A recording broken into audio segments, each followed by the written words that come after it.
This is the story of a baby who was born very, very old, but grew younger and younger each passing day. Chinwe had given birth around 8 a.m. She passed out, exhausted. Mama Debbie, who had assisted her, was worried sick as she looked at the baby Chinwe had given birth to. Chinwe was the wife of a popular high-life musician named Ken Melody.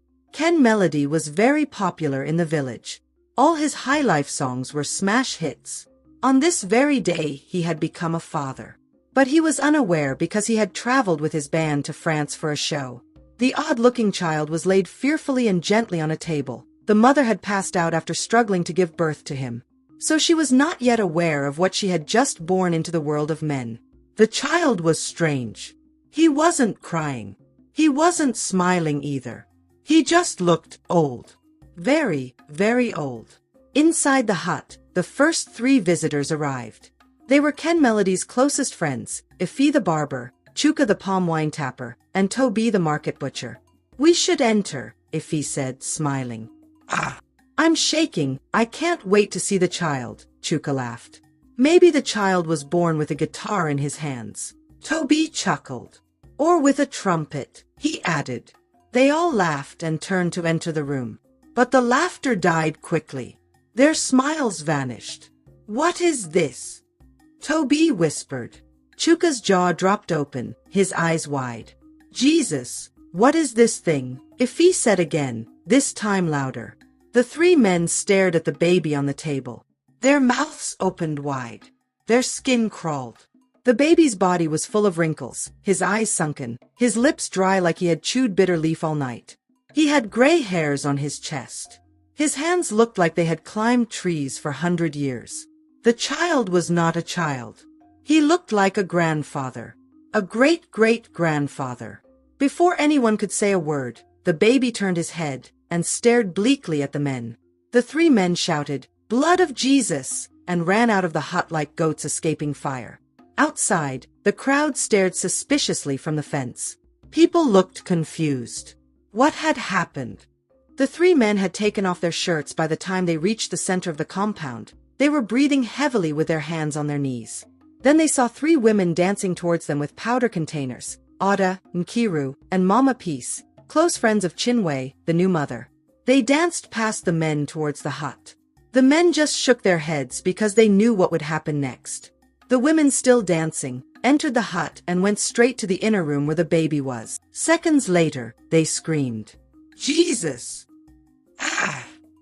No!" One of the women, Nkiru, dropped straight to the floor. She fainted. Ada and Mama Peace sat on the ground. They were shocked to their bones as they stared at the baby.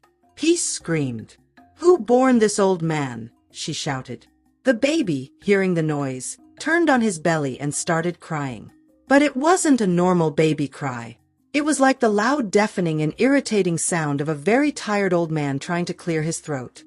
The noise was so terrible that it woke Chinwe, the baby's mother, from her sleep. His face. "So I'm now a daddy." He turned and waved to his band members who were hailing him from inside the bus. "Get ready for the naming ceremony, guys. Keep in touch," he shouted as the bus backed off. Holding his small traveling bag, he hurried down the red, dusty path that led to his compound.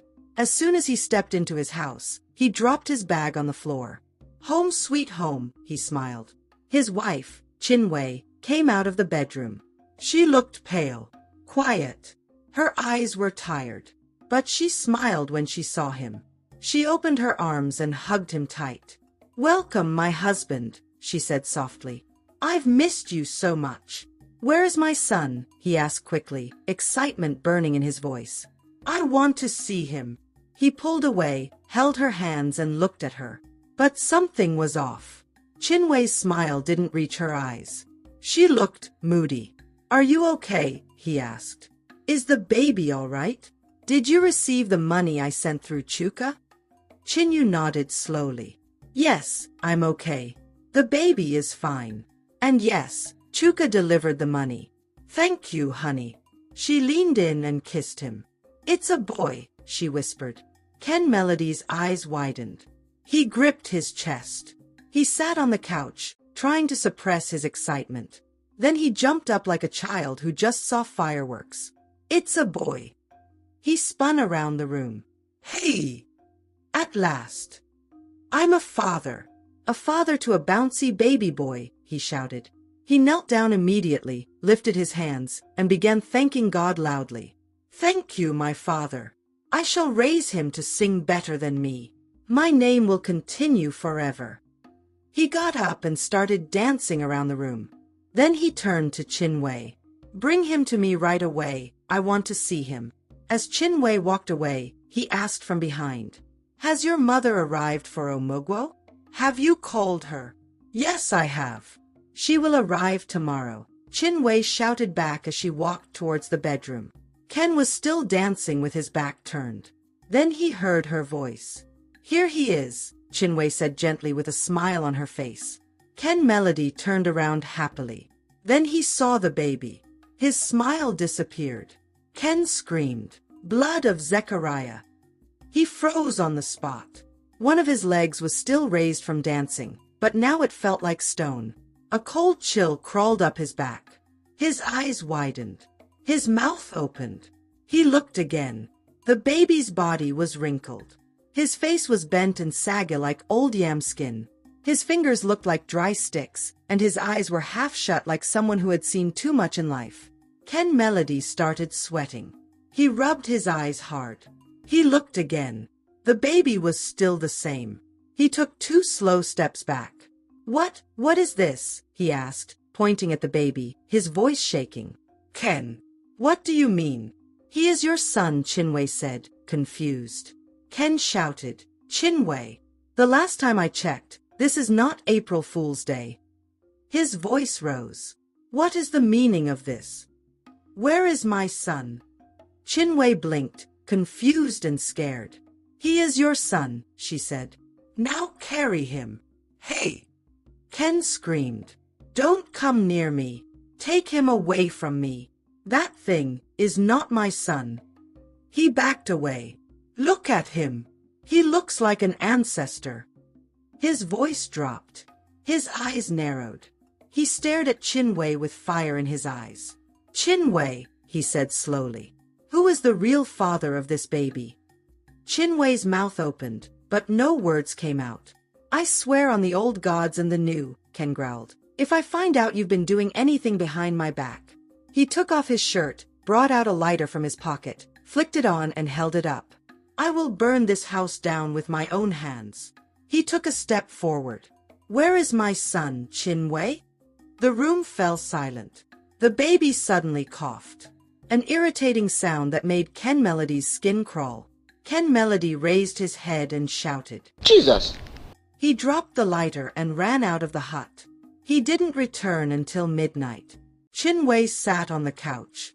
Her eyes were full of tears, but her voice was calm. She leaned over and whispered to him, You are handsome, my child. You are not ugly. You are cherished. You are a blessing, not a disgrace. I love you, my child. I will never forsake you. I am here for you. The baby blinked slowly. Then he smiled. His mouth, though dry and wrinkled, formed the softest smile Chinwe had ever seen. Fast forward. The baby, now named Aduka, had grown rapidly overnight. He was just 11 years old. But to everyone else, he looked like a tired, 98-year-old grandfather. His skin sagged. His bones were weak. He couldn't walk. He had to be carried everywhere in a small wheelchair with a squeaky wheel. Ken Melody and Chinwe were confused and heartbroken. They spent all their savings visiting hospitals, both in the city and the village. Doctors scratched their heads, unable to decipher Aduka's condition until one finally gave them an answer. I am sorry, the doctor said. Your son has a very rare condition. It makes children grow old, from birth. Ken Melody and Chinwe were astonished as they listened. Back in their home, in their small compound lived a kind little girl named Tina. She was Aduka's age, 11. But when people saw them playing together, they would not give much attention. In their mind, it's just a little girl playing with an elderly man. Tina liked Aduka. He made her laugh. He listened to her stories. He was gentle, and she could tell he had a big heart. Sometimes they sat under the mango tree together. Aduka would sing soft high-life songs his mother had taught him. And Tina would clap. They were best friends. Even though Aduka looked like an old man, Tina treated him like a normal boy. One day she said, "Aduka, when I grow up, I want to be a nurse so I can take care of you." Aduka smiled sadly. "Thank you, Tina.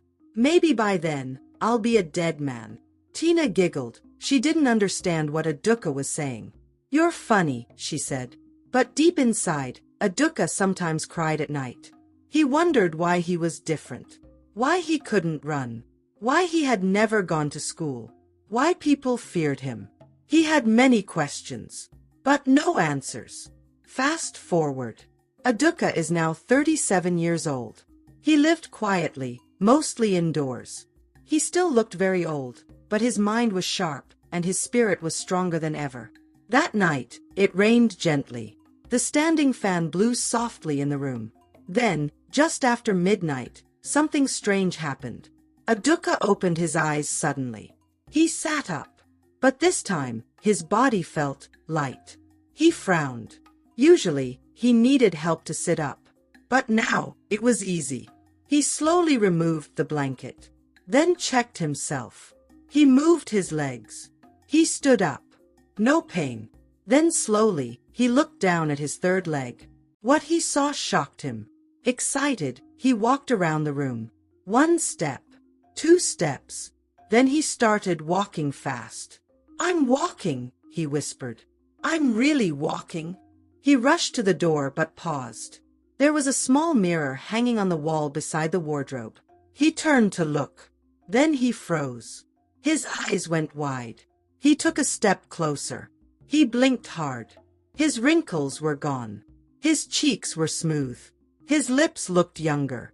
His face looked nothing like the old face he had seen for 37 years. He touched his lips with shaking fingers. His heartbeat raced. "What is the meaning of this?" he asked himself. "Am I dreaming?"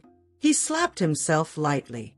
Then he realized he was sweating profusely. He backed the mirror. He realized it was real. He opened his mouth to shout, to call his mother. But just as the sound was about to come out, there was a sudden power outage. Neper had taken the light. The room went dark. Pitch black. Aduka stood there, frozen in the darkness. Only the sound of rain outside. Only the sound of his own breathing. Comment part 3 for full story. Subscribe to Afrotale Studio and like for more crazy African myths every week.